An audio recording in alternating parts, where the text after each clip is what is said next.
Assalamu alaikum. So in this video, I am going to discuss something that I keep seeing people commenting in this kind of way, and I just can't believe it because it is 2017, and I feel that we have come a long way as a species, and it is time for people to really realize what they are actually saying when they say these things. One of the things that I keep seeing is that when any Muslim or a Christian or someone who actually is commenting on the idea of what God is or what Allah is, they seem to write it as a being or as a personality.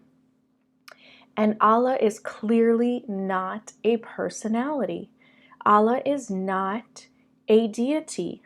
Allah is not a being with individual personality or an individual essence. Allah is not a creature. Allah is not an alien God. Allah is simply consciousness. And that's what I was trying to say in the other video about where is Allah. Allah will be in your higher states of consciousness. You can only be aware of Allah when you are actually living in higher states of consciousness. If you are someone who is blind to Allah, meaning that you are living in the lower states of consciousness, meaning that you are going about your life, you're harming others, you're stealing from others, you're taking drugs, you're getting to alcohol, using it as a escape method, you are in the lower states of consciousness, so you're unaware of those higher states of consciousness, and ultimately you are unaware of Allah and His angels. Allah represents the highest states of consciousness in all beings in the universe. And Allah is not a personality. Allah is not something outside of the human souls or outside of alien souls. That's why the Quran very explicitly says that all the jinns and humans will be brought together one day, and this is when matters are sorted out. What does that mean? It means that the collective consciousness that we all come from takes a look and examines each individual soul that was given the gift of life, given the gift of choices to decide what their path was and how they were going to experience their journey. And everything gets looked at in the end to decide whether something was of positive energy and something was of negative energy. And the Quran even says every atom of good, every atom of bad gets calculated, okay? It's time for people to stop thinking of God or Allah as a Santa Claus type of figure that is sitting somewhere higher up and is looking at everybody's thoughts and opinions and beliefs, and if they're not geared towards Him as a being or as a personality, automatically they are considered evil. That's not how it works. It works on stages of consciousness. So Allah, as the creator source of everything in this entire universe, is concerned about the physical actions and activity of its beings in the universe. Allah is not concerned about your thoughts or your beliefs or your opinions if they do not come out physically to harm others. That is why you can be a Christian, a Jew, a Muslim, and you can also be one of the polytheists as well. But when you start to take those beliefs and those opinions and those ideas, and then you transfer them into the material world, into the physical world, so you take them from your brain, you have a thought, and then you start to try to enforce others or oppress others or worse, even kill and torture others based on your beliefs, that is when judgment is put upon your soul. It is not about some pagan who believes that Allah is split up into nature gods and goddesses. If they're not doing anything with that information, then that is for their own journey. That is for something for them to learn in the end when they die and they go back to the truth. Okay, we should just totally call Allah the truth. I mean, I think a lot of misunderstanding can actually be wiped away from that idea that if Allah is replaced with the idea of the truth, when everybody dies, they go back to the truth, to what the highest state of consciousness that created them. And in all of their blindness and their egos and their defense mechanisms and their desires, they get stripped away. And all that is left is the ultimate reality and the truth that lies before them. So that's why they always see their actions and reflect on them in their death. And that is what Allah is. Allah is the creator source where everything manifests from as far as the material world. And then everything gets called back when the universe folds upon itself and when it is the end of this particular creation. And then a new creation starts all over again. We, in essence, are part of that consciousness. We are the thought forms and the consciousness made real for a very temporary time, made physical for a very temporary time. And something has happened to its creations. Its creations seem to see that God or a creator is separate from themselves, is separate outside of themselves. And I want to show you a couple verses in the Quran that prove that Allah is consciousness, and Allah is something that is not a personality and is not a deity in the sense that some people would think. We have a lot of atheists and people that, or even Christians and even Jews, even people who don't have a religion or anything, and they look at Islam, they still, because of all the other ideas and opinions that are revolving around gods, they still call Allah a moon god, or they think that Allah, whenever they insult or mock Allah, they still see Allah as a being that's somewhere in the other dimensions that is judging humans. That is not what the Quran teaches. That's why the Quran came down as the third book, in order to get rid of the fallacy of the idea that it's a being or a personality. It is not. And we are now at the time in 2017 where the human species actually has the mind and the consciousness levels in order to truly understand that. Very few men in history even understood that. Rumi did, Hafiz did, Khalil Gibran did. When you look at the mystics of Islam, and you also look at some of the very devout Muslims, Muhammad understood. A lot of very few wise, intelligent people actually understood this about Allah, that Allah is not a personality, is not a deity, is not an alien God. Allah is simply consciousness. And everything in this universe, science will tell you, is just waves, frequencies, and vibrations. I know it's very difficult for you guys to understand this. I know it is. But we are products of the waves and frequencies and vibrations. That Allah is the center source that emanates all of these frequencies and vibrations and waves from. And that simply is what this entire universe is and what all of the beings in the universe are. And they are given each a gift. They have a specific vibration and frequency as souls, but they are given each a gift, the gift of freedom of movement, to allow themselves to move and vibrate at different speeds and different levels of frequencies. And that is what brings you on your different choices in your life and manifests your reality. When a soul chooses to vibrate at a lower frequency, it will become more dense and material, more attached to the material things in the world.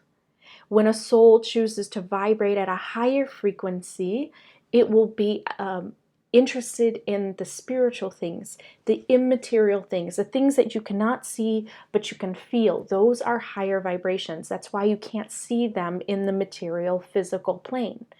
But you can see anything that you can see in the material physical plane is vibrating at a lower vibration in order for the molecules and subatomic particles to slow down and be able to solidify itself.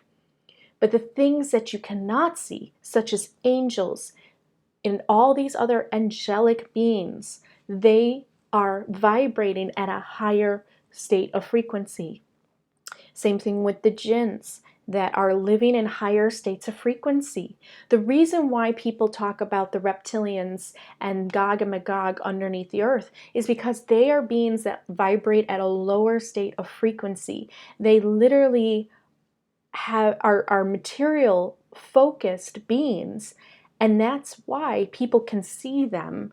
People say that they shapeshift or they are like reptilian humanoids, because people can see them on a physical level because they have lowered their frequency where people can actually experience them.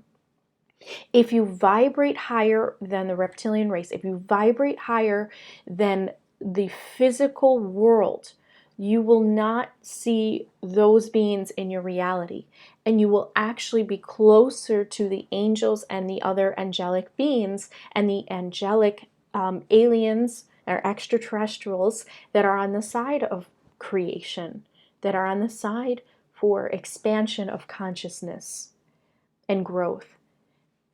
This is how the universe truly works. And when humans start to get that idea in their mind, they will stop seeing God as something outside of them, as a being sitting on a cloud. You need to go deeper into quantum mechanics and physics to understand the Quran. That is what's so amazing about this book, is that it touches upon a subject that was not really yet discovered or talked about until the 1930s, when the idea of subatomic particles and things like that started to be able to, we had experiments based on some of the theories surrounding these ideas. So this is why we have laws of physics and we have all these things that create this universe, is because Allah is the frequency setter. Let's just call him that. And I say him because it's easier than saying it. And it's just, the frequency setter will determine what goes on in the universe. And that really is what is made up of our entire universe. It's always the frequencies and vibrations that create things either solid matter or in another state of matter, more gaseous and more a liquid state, and also plasma and other states that we do not know of yet, that cannot be seen and cannot be tested with the material scientific tools that we have in the world today. So I want to read some of these verses that prove to you and help maybe people who are not Muslim understand too what is Allah, and to stop mocking or ridiculing the idea of God, because God is everything and is the source of all things. When you mock and ridicule God, You are mocking yourself. You are mocking the entire universe. It does not make sense, and it's time that humans wise up so they can stop fighting about religion. They can stop fighting about gods. And they can actually start to really focus on creating peace in the world to catapult them into the next stage of humanity, which is available to you to live more in a utopian environment, to have the technological advances that create these really beautiful, unearthly worlds that people are desiring right now. And to live in coexistence with nature and to not kill off the earth in the ways that humans are doing because of their unconscious acts, of not understanding that nature is part of those frequencies and vibrations. If everything in the universe is frequencies and vibrations, we are literally on a plane that has grass and plants and all of that, but they each carry a type of frequency and vibrations that manifest them into the reality that you see. So all reality is based on the perceptions of the frequencies and the vibrations that you yourself carry as a soul, and also Allah manifests as the truth of what truly needs to come forth into the universe. So let me go through these verses. So in Surah 2, in line 107, here it is. Do you also not know that to Allah belongs the kingdom of the heavens and of the earth? And except Him, you have neither a friend nor a helper. So what does that actually mean? When you truly break apart this idea, and except Him, you have neither a friend nor a helper. It's talking about the individual. So Muhammad is being told this message that you as an individual, or Susie as an individual, or Billy as an individual, no one else in the entire universe is truly a helper except for Allah. That means that there's not two beings in the universe. There's not Susie and Allah. There's not Billy and Allah. There's not Muhammad and Allah. It means that there's only Allah. That's it. There's only Allah. And because we are the products or the creations from Allah, Allah is the source, the originator of everything. So it means that we have our friends, we have our families, we have our relatives, but they themselves are also manifestations and frequencies and vibrations from Allah. So in actual reality, all we have is Allah. That's it. We may have our relationships on earth. We sure do. I mean, we go through our life and we have our wonderful relationships or not so good relationships, depending on levels of consciousness that each soul exists at and how your frequencies and vibrations line up. And then you have this where it says, and except Him, you have neither a friend nor a helper. You have nothing in the entire universe except Allah. That means that at the true source and the truth of all things, there is only Allah. Allah is not a personality, but is a source of energy and creation that has created the universe. And as far as we know, this universe is not truly material, but exists only in the perceptions of our mind, and also exists in the movement of particles that are sentient. If you actually read about the double slit theory experiment based on subatomic particles, whether something is observed or not, it moves differently. So that shows you that there is nothing but Allah. Allah is not outside of ourselves. Allah is not a God sitting on a cloud. Allah is everything. and every source of creation that we see in the universe. And that is why the Quran says you have no one. In actuality, you have no one besides Allah. Okay, this other verse here is good too for this. So same surah, 2 and 267.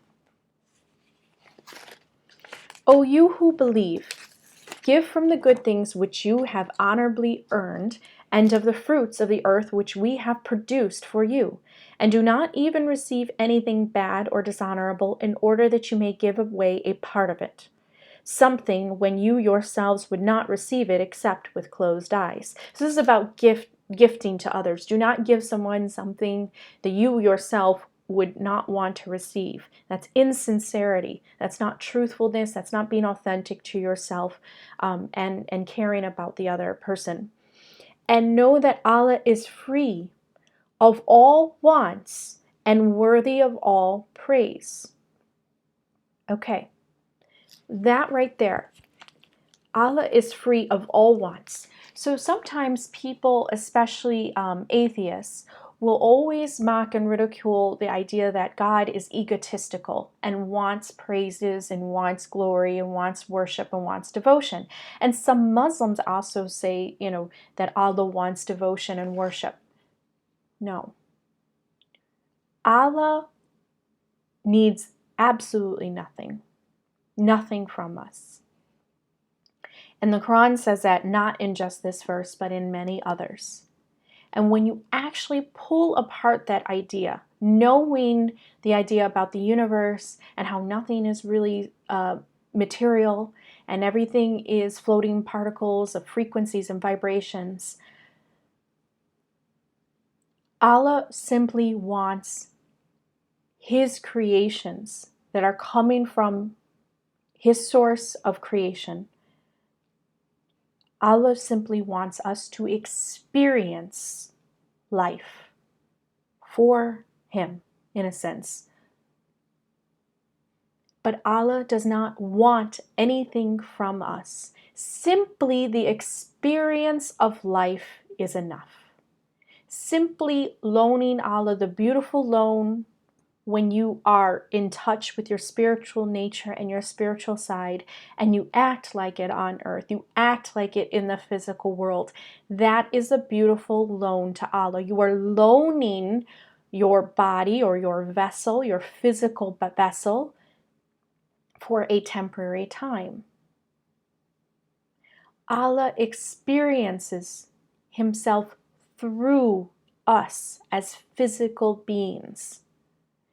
Allah does not want anything from us, no devotion or worship, and I'll get to that in a second. Simply wants us to experience life, and to experience life in a good way that expands a species and creates cooperation, not competition, and creates an expansion of experience in the universe. And the reason why Allah does not want anything from us, yet in the Quran, it's always prescribed to pray 5 times a day, to keep Allah in your mind, and to always dedicate yourself and worship yourself, or worship and prostrate yourself towards Allah. The reason why that is prescribed is simply for the benefit of the soul that is doing the experience of life, is having the experience of life, I should say. Because when a soul is able to pray 5 times a day and to dedicate itself to something that is bigger than its ego, that is when a soul has transcended the material world and can actually walk around as a spiritual being, a spark of the divine, a spark from Allah, and is aware of it and is conscious of it and makes conscious decisions based upon that knowledge and that wisdom. And that is what changes the experience for that soul in a positive way. And that is what, in actuality, expands the experience of Allah and expands the stretching of the universe, the stretching of information that's been gathered, and the expansion of the entire universe. Each time a soul gathers information, each time a soul learns and transcends the material world and enters into higher states of consciousness, Allah expands as well. And the universe will keep expanding until growth can no longer be obtained.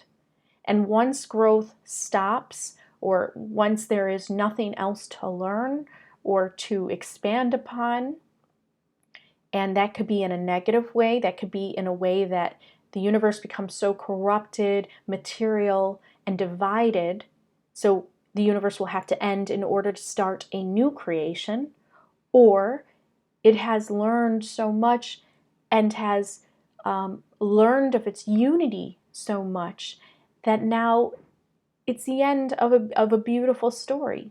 And then a creation will be ended and a new creation will start again. And the story will change, the theme will change. Who knows what happens in the next creation?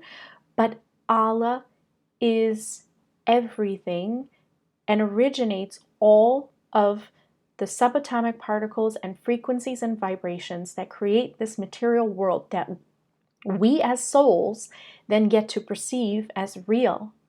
But it's not truthful, or it's not the true reality. We have fragments and we have parts of truth in this world, and we have, I would say, half and half. We have, we have a lot of lies and a lot of illusions called the dunya, and the type of illusions or matrix that other souls create for other souls once they're in the position of power. And then we have the truth. And you know what is divine truth. You know what's the truth from Allah because you can feel it. Humans and other beings and other planets are all given this ability to monitor the truth. When it enters into their brain and they can process it, it is either processed as something that feels like a falsehood to them, something that's not authentic, that's not real, that's not truth, that doesn't come from God, that's not divine, or it gets processed as, yes, that's something that gives me goosebumps, that's something that warms my heart, that's something that truly feels real, authentic, and real truth. And that's what living at indigo consciousness is all about. It's about being in that higher state of awareness and consciousness in which that you live your life, not through lies and illusions. You actually live your life on the quest for the ultimate truth. And of course, you won't find that ultimate truth until you die, but you have a very strong sense of what is true and what is false in the world. You can tell. Your intuition is tapped on. You're tapped in to the universal consciousness of Allah. You're tapped in.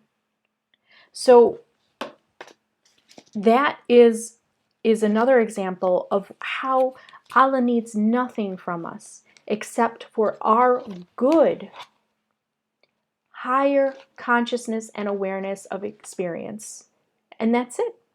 And that's why we are told to pray, and that's why we are told to give charity, and that's why we are told to keep our eyes focused on the sky or in the heavens or the spiritual realms and on angels, rather than simply on our ego selves and money and cars and women and men and our earthly lives. We are always prescribed to think of something beyond the material world, because that is what's truly important. That is so important, and Allah needs nothing else from us except for that. And when that happens, that somehow adds to the expansion of the universe. It aids to the growth of the universe. Not that Allah needs it. Allah is already the creator, originator of everything. But in a way, It's a beautiful loan. It's a beautiful loan to Allah to be able to experience or watch His creations living and experiencing life in this type of way that is best for them. It is best for humans to devote themselves to something outside of money.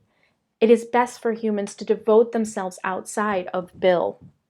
It is best for someone to devote themselves to the greater good of others and not just their own selfish needs. This is why it's prescribed to believe in God, to believe in something beyond the ego self. Let me go on to this one. Okay, so Surah 3, I found this other example here. This is truly great as well. Surah 3, line 2. Okay, line 2. So, Allah, there is no God but He, the living, the self-sustaining, eternal. And I'm going to keep on going.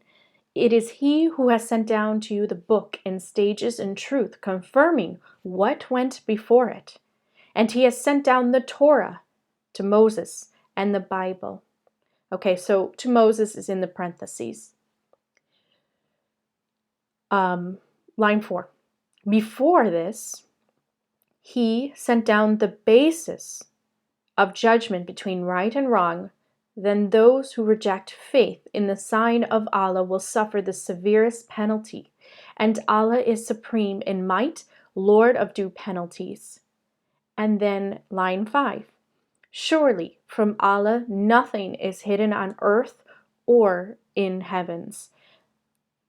And how can that be? But let's continue here. Line 6. He it is who shapes you in the wombs as He pleases. There is no God but He, the supreme in might, the all-wise.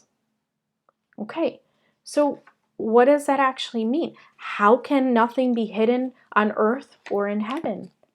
Well, because Allah is the originator of all frequencies and vibrations. And if something is the originator, it also has the ability to know what its creations are doing with those frequencies and those vibrations, and what the choices are. And this is why Allah is not a personality and is not a limited being in any kind of way. Allah is simply what humans would call consciousness. And depending if you're in a lower state of consciousness, you're living further away from Allah. And if you are in a higher state of consciousness, you're living closer to Allah. And when people are praying and devoting themselves spiritually to something that they cannot see, they are living in higher states of consciousness. They're focusing their perception, their intention, their focus is on higher vibrations of reality because you can't see them, but you can feel them as goodness, as something that exists within the human emotions and within, your heart. And this is why it's prescribed to worship something outside of the ego self. Okay, next one I found was in Surah 4, 172.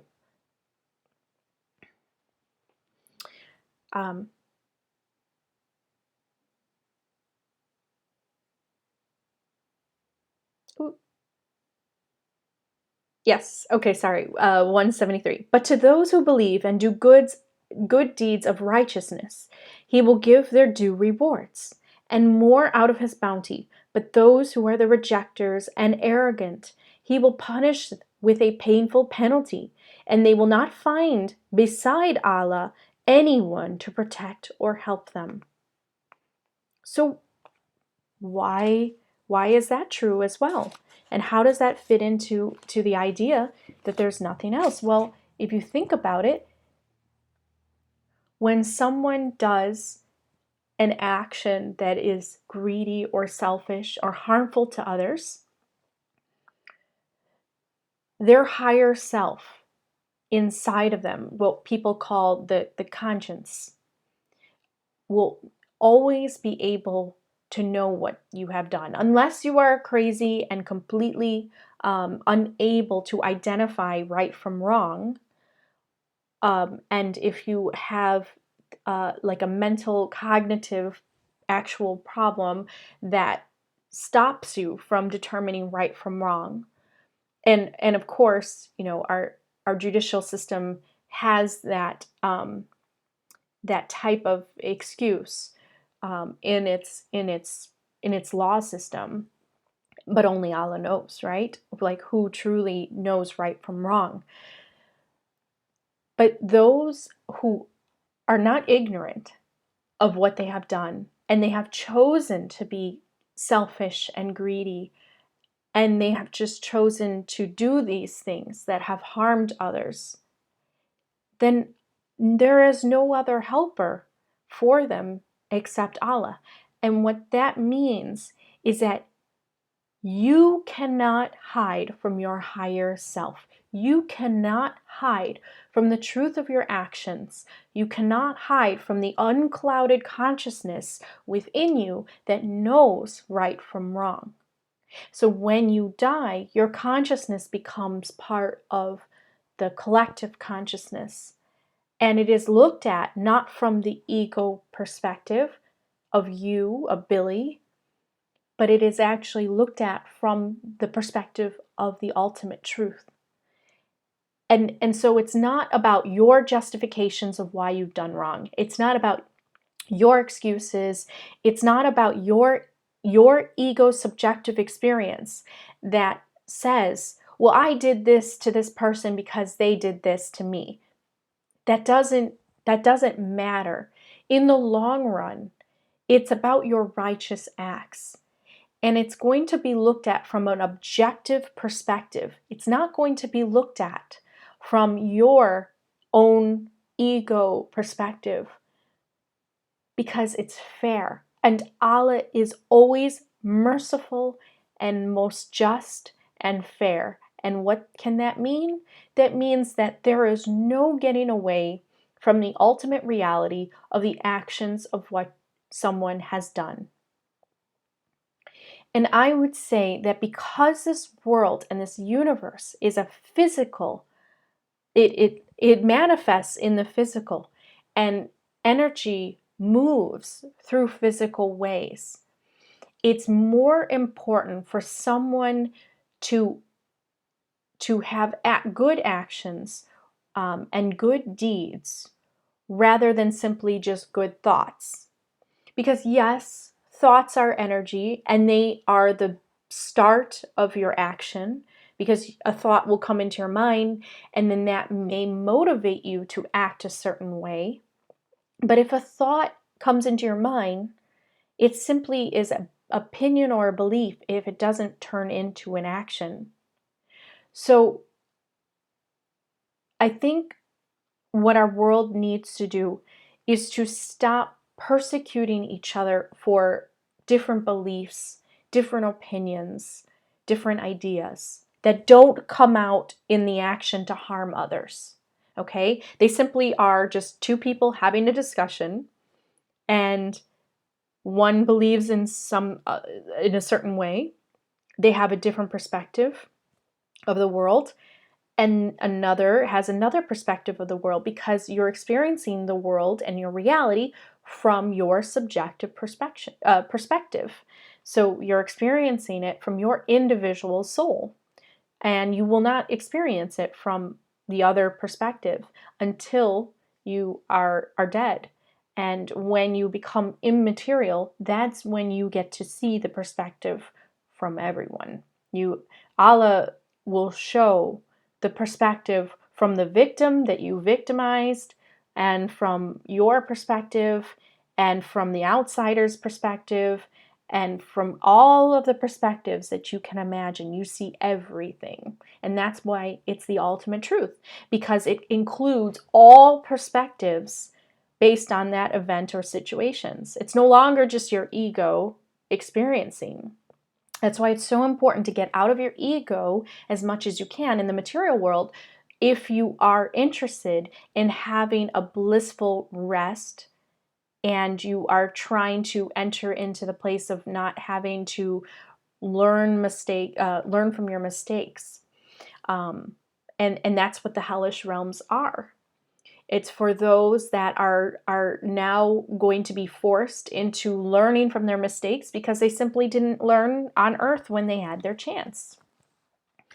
And so once all people of the world start to actually see God, the Creator, Allah, anything that you want to call this source, but when people actually start to see it as not a personality, having no needs, no wants, but simply wanting to give the gift of creation, to its beings, and making them physical for a temporary time.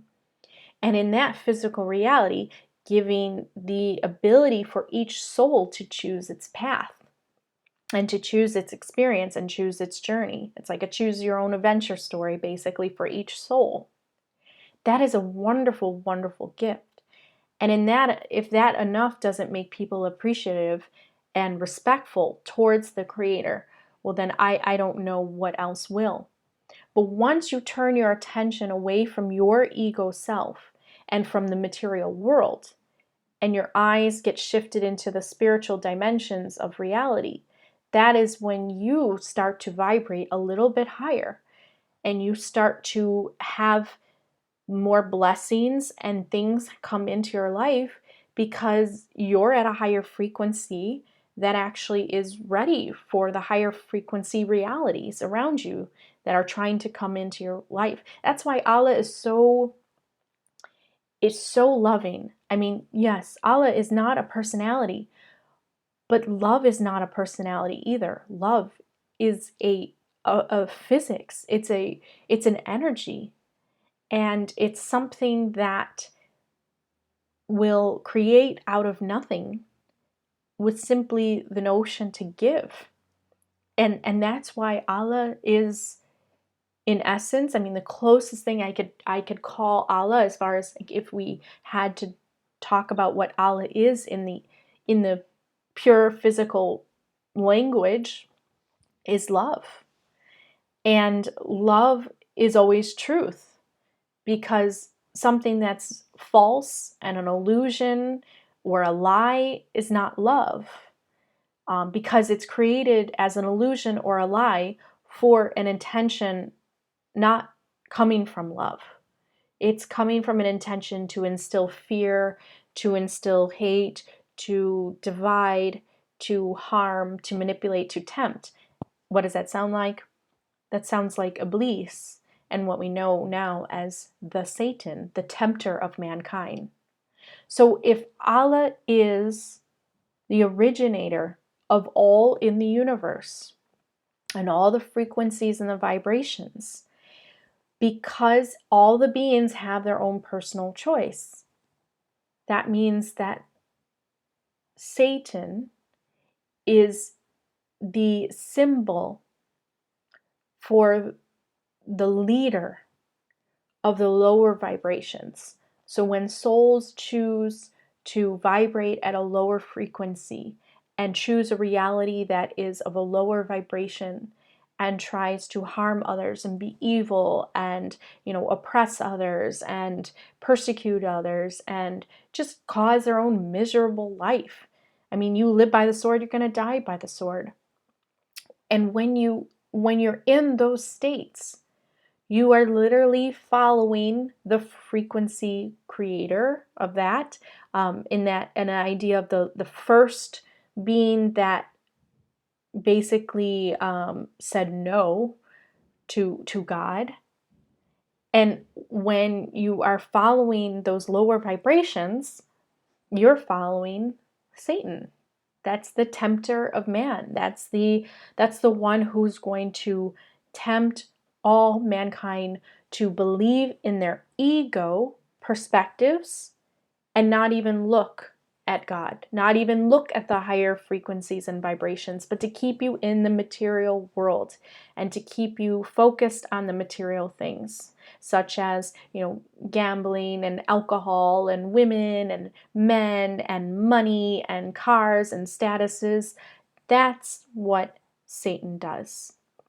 Satan is a representative of the tempter to make humans unaware of the spiritual nature of themselves and simply stuck in the perspective of the ego, subjective experience. So it gets complicated, but I cannot stress this enough. If you truly have a lot of questions, well, what is God?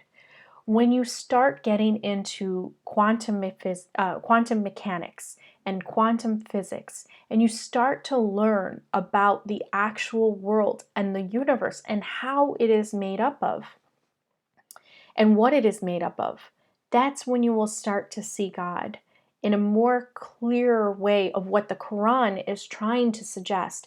But this was given at a time when the people could not even fathom what we can talk about today. But now it is time, because humans are awakening and they have this higher state of consciousness in them, and they are much older and they are wiser and they have more information and quantum physics, and the study and the topic surrounding it is something that has been talked about a lot since the 30s, and there has been new experiments and there have been new studies done. And it's time for people to stop fighting over an imaginary idea or belief about a personality or a deity of a god, and actually start to see each other as parts of this creator. We don't know exactly what Allah is. Even at the higher states of consciousness that I live at, I do not know what Allah is.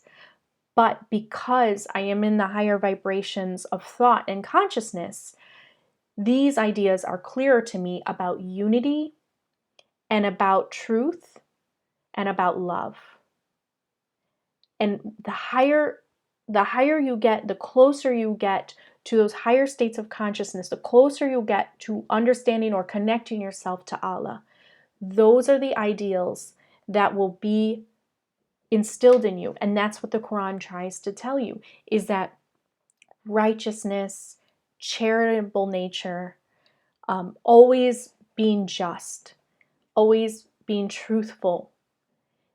These are qualities that someone develops once they reach those higher states of consciousness and they are actually devoting themselves and worshiping God. It's not about lip service and saying, well, I believe in God, and I pray and I go to church, I go to a mosque. It's not about that. It's about what you actually do with that information and how it transforms your life. That is the most important thing, and why religion was even prescribed to humans, was so that it could get them on the track to discovering their higher states of self and consciousness. And in doing so, it opens up doors to new potentials and new realities that exist for the human species. So it is time, I think, in 2017, so that, people need to stop mocking and ridiculing God, or talking about how Allah is, a personality, or that the God of Christianity is a personality. And they need to start seeing Allah as something that is beyond the personality of the ego, but is actually the all, the objective source of all truth. And Gandhi had a beautiful quote. He said that his religion, his God, he worships no other God except higher truth. He was one of those individuals that understood truly what Allah is, what God is. God is the ultimate truth and reality. And there is never any other helper nor protector, and you can never run away from the ultimate truth. So it's time that humans truly make friends with the truth and understand that there are universal truths. There are divine truths, and you can find what they are in the Quran. Righteousness, brotherhood, sisterhood, unity, friendship, kindness, justness, love, understanding, compassion, mercy. All of these ideals is going to bring humanity into the next higher stages of consciousness and bring them into the newer dimensions of reality. When all humans live with these ideals and they live truthfully and authentically to where they come from, that's when the whole world will change and the species will grow and evolve. And that's a beautiful loan for Allah. So I hope you enjoyed this. Salam, and I'll see you on the next video.